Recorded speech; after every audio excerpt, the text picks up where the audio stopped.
নমস্কার, ডিজি ইনফরমেশনে সকলকে স্বাগত। দেখো, আজ আমি আলোচনা করব নবান্ন স্কলারশিপ বা chief minister relief fund scholarship.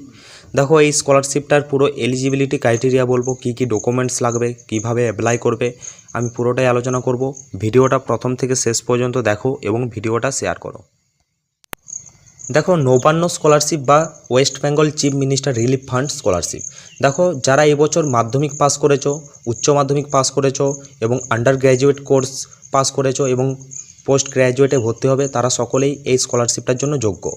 দেখো, এটা শুধুমাত্র ওয়েস্ট বেঙ্গলের ছেলেরাই পায় এবং ওয়েস্ট বেঙ্গলের ডোমিসাইল তোমাদের হতে হবে এবং তোমাদের এটার জন্য 10,000 টাকা দেওয়া হয় বছরে একবার এবং তোমরা এটা অ্যাপ্লাই করতে পারবে অনলাইন এবং অফলাইন দুইভাবে। দেখো, তোমরা যদি অনলাইনে অ্যাপ্লাই করো তাহলে wbcmo.gov.in এই ওয়েবসাইটে গিয়ে অ্যাপ্লাই করতে হবে। আর তোমরা যদি অফলাইনে অ্যাপ্লাই করো তাহলে আমি শেষে তোমাদেরকে অ্যাড্রেস বলে দেবো, কোন অ্যাড্রেসে তোমরা পাঠাবে। এরপর আমি তোমাদের বলবো এডুকেশন এবং কত পার্সেন্টেজ নাম্বার লাগবে।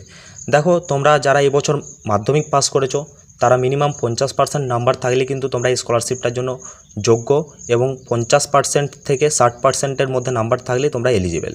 এরপর যারা এইচএস পাস করেছো মানে উচ্চ মাধ্যমিক পাস করেছো এই বছর, তাদেরও কিন্তু সেম ক্রাইটেরিয়া, 50% থেকে 60%-এর মধ্যে নাম্বার থাকতে হবে এবং তোমাদের 60%-এর উপরে নাম্বার থাকা চলবে না।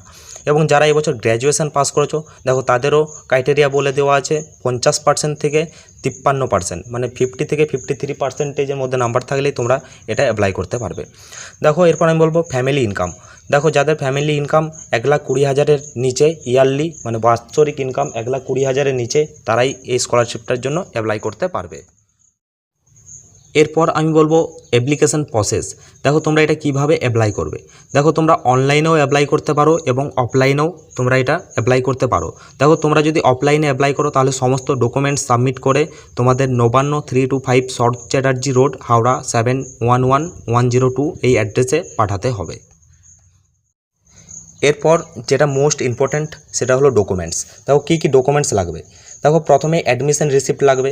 দেখো, যারা এই বছর মাধ্যমিক দিয়েছো তারা 11-এ ভর্তি হয়ে গেছো, সেই ভর্তির রিসিপ্ট লাগবে এবং যারা এই বছর এইচএস দিয়েছো, কলেজে ভর্তি হবে, তার রিসিপ্ট লাগবে এবং তোমাদের প্রিভিয়াস ইয়ারের মার্কশিট লাগবে এবং তোমরা যদি WB জয়েন্ট পরীক্ষা দিয়েছো তাহলে সেই জয়েন্টের র্যাঙ্ক কার্ড এবং অ্যালটমেন্ট লেটারটা লাগবে এবং তোমাদের আরেকটা জিনিস লাগবে MLA এবং MP-র রিকমেন্ডেশন লেটার। দেখো, হয় MP-র বা MLA-র। দেখো, এই রিকমেন্ডেশন লেটারটা আমি আমাদের গ্রুপে দিয়ে দেবো, তোমরা আমাদের হোয়াটসঅ্যাপ গ্রুপে জয়েন হও, আমি লিঙ্ক দিয়ে রাখছি ডেসক্রিপশান বক্সে এবং তোমরা এগুলো ডাউনলোড করে নিতে পারবে। এরপর দেখো, ব্যাঙ্ক অ্যাকাউন্টের ডিটেলস লাগবে এবং যার মধ্যে IFSC কোড, ব্রাঞ্চ নেম এগুলো মেনশন করা থাকে। দেখো, এরপর মান্থলি ফ্যামিলি ইনকাম লাগবে বা ইয়ারলি ফ্যামিলি ইনকাম লাগবে এবং যেটা BDO হতে পারে বা DM বা SDO দ্বারা ইস্যু করতে হবে।